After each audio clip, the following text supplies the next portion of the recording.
कश्मीर में एक चरारे शरीफ की मजार थी जो सैकड़ों साल पुरानी थी, उसे जला के ध्वस्त कर दिया गया और जलाने वाला कश्मीर भाग गया। उसके बारे में कोई नहीं बोलता। सेकुलरिज्म का सूरमा उत्तर से दक्षिण तक चुप बने रहते हैं। हमारे दिल में उसके लिए अभी तक हिंदू मुस्लिम के लिए हमारे ऊपर आरोप लगाते हो, ये शिया सुन्नी के बीच में जो होता था वो भी शांतिपूर्वक हमारे दौर में हुआ। कश्मीर हो या देश का कोई और हिस्सा हो। बहुत बताया जाता है कि जम्मू कश्मीर सूफी का बहुत बड़ा सेंटर था। मैं पूछना चाहता हूं कि विगत 30 वर्षों से सूफीज्म के 4 बड़े सिलसिले हैं, नक्शबंदी, सोहरावर्दी, चिश्ती और कादरी। एक का भी कोई मरकज बचा हो तो बता दीजिए। कि मुस्लिम समाज के लिए सबसे मुकद्दस मस्जिद हजरत बल पे नवंबर 1993 में आतंकवादियों ने कब्जा कर लिया था। ये वो भी दौर था, मगर इसके बावजूद किसी को उस दौर में खराबी नजर नहीं आती थी। जिस समय आतंकवाद शुरू हुआ था, जस्टिस नीलकंठ गंजू की हत्या उस समय हुई जब श्री राजीव गांधी जी के नेतृत्व में भारत के इतिहास की सबसे मजबूत सरकार थी। वो तो लोगों को याद होगा। मुझे याद है मान्यवर, बचपन में बहुत से लोगों को नहीं याद होगा। वर्ल्ड कप 1983 का जीतने के बाद इंडिया का पहला वनडे इंटरनेशनल कहां हुआ था? 13 अक्टूबर 1983 को श्रीनगर में, भारत और वेस्ट इंडीज के बीच में। और वहां पर भारतीय टीम के खिलाफ नारे, चलिए वो तो अलग है, पाकिस्तान जिंदाबाद के नारे, भारतीय टीम के लोगों के ऊपर चीजें फेंकी गई, पिच खोद दी गई। उस समय तो सर्वकालीन शक्तिशाली प्रधानमंत्री जिन्हें विपक्ष मानता है, श्रीमती इंदिरा गांधी जी का शासन। उत्तर से दक्षिण तक सारे राज्यों के नाम बदल गए। एक ही राज्य है जिसका प्राचीन काल में जो नाम था नीलमत पुराण में यदि कश्मीर था तो आज भी कश्मीर है। पहली बार 30 साल के बाद 27 जुलाई को शियाओं का मुहर्रम का जुलूस भी शांतिपूर्ण ढंग से और पूरे अकीदत के साथ चला। और 30 साल के बाद सिनेमा हॉल खुले। यह सत्य है कि कश्मीरी पंडितों का जेनोसाइड और नरसंहार हुआ था। ये एक दौर था जब उस नरसंहार के आरोपी और समर्थक दिल्ली में आते थे तो रेड कार्पेट वेलकम के साथ आते थे। जलवाए जलाल से दिल्ली की सरजमी पर जलवा अफरोज होते। आज भी वो आते हैं, मगर ईडी के सम्मन पे आते हैं, एनआईए की पेशी में आते हैं। ये अंतर आया है हमारी सरकार और उस सरकार के दौर में। महोदय, मैं एक बात याद दिलाना चाहता हूं। मैं लखनऊ का रहने वाला हूं। वहां भी मैंने बचपन में हिंदू मुस्लिम कॉन्फ्लिक्ट नहीं सुना था, शिया सुन्नी कॉन्फ्लिक्ट सुने थे। इनकी सरकार के समय में शियाओं का जुलूस, मदे साहबा का जुलूस रोक दिया गया था। 22 साल तक रुका रहा। जब हमारी सरकार आई उसके बाद वहां पर शियाओं का मदे साहबा का जुलूस निकलने की स्थिति आई। मैं पूछना चाहता हूं भाई, हिंदू मुस्लिम के लिए हमारे ऊपर आरोप लगाते हो, ये शिया सुन्नी के बीच में जो होता था वो भी शांतिपूर्वक हमारे दौर में हुआ। कश्मीर हो या देश का कोई और हिस्सा हो, यह दर्शाता है कि हमारी सरकार सभी समुदायों को समान रूप से उन्नति का अवसर देती है। और 30 साल के बाद सिनेमा हॉल खुले।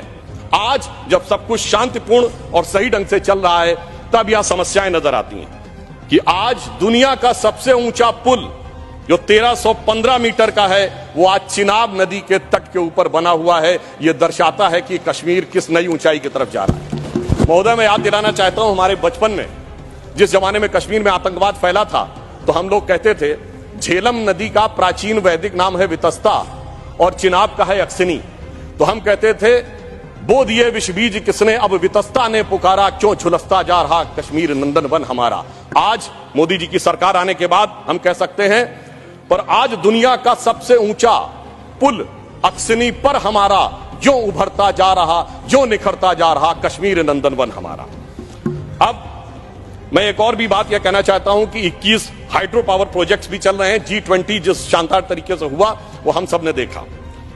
परंतु यहां मैं एक बात कहना चाहूंगा कि यह विषय इतना आसान नहीं था जितना समझा जाता है। जिस समय आतंकवाद शुरू हुआ था, जस्टिस नीलकंठ गंजू की हत्या उस समय हुई जब श्री राजीव गांधी जी के नेतृत्व में भारत के इतिहास की सबसे मजबूत सरकार थी। वो तो लोगों को याद होगा।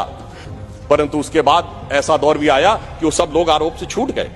कल माननीय गृह मंत्री जी ने जब लोकसभा में कहा था, कुछ गलतियों के बारे में कहा था, तो वहां पर नेता प्रतिपक्ष ने कहा था कि साहब गलतियां अगर हैं तो इस बारे में चर्चा कर ली जाए।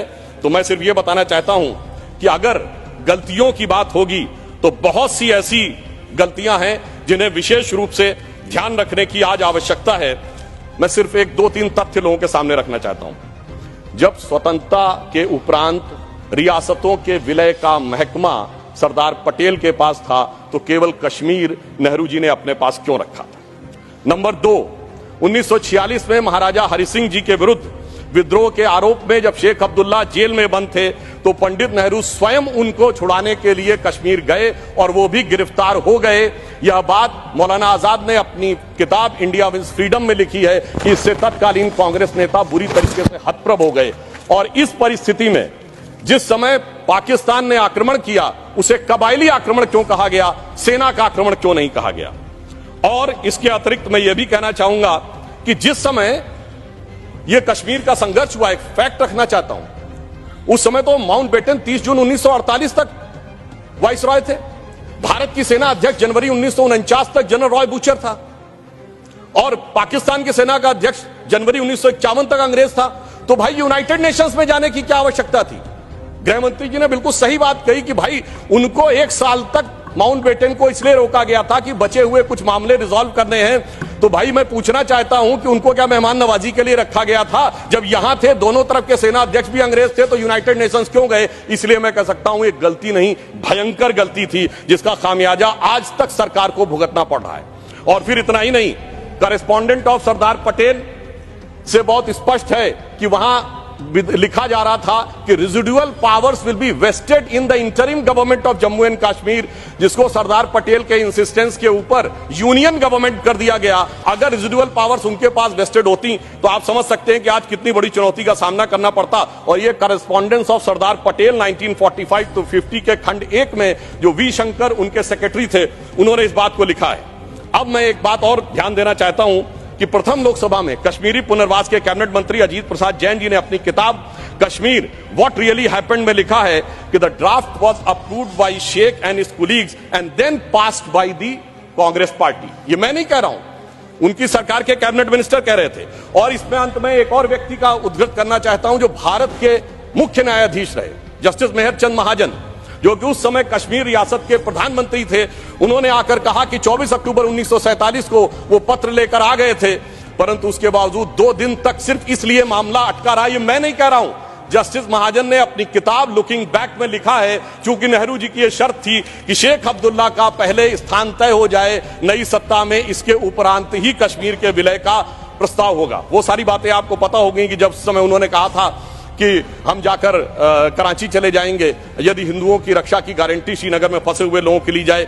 इसलिए मैं कहना चाहता हूं इसके लिए एक दिन नहीं, एक सत्र भी कमजोर पड़ जाएगा। और आज अगर आप देखें कि अंतर देखिए, एक उधर का कश्मीर और एक इधर का कश्मीर। एक इधर का कश्मीर है जहां पर टेक्नोलॉजी में, जहां पर की कल्चर में उन्नति हो रही है, जहां विकास हो रहा है, G20 किया जा रहा है। और एक उधर का कश्मीर है, यहां हमारा सबसे ऊंचा पुल है और वहां बड़े बड़े आतंकवादी संगठनों के साथ उधर के कश्मीर के लोग बैठे हुए हैं।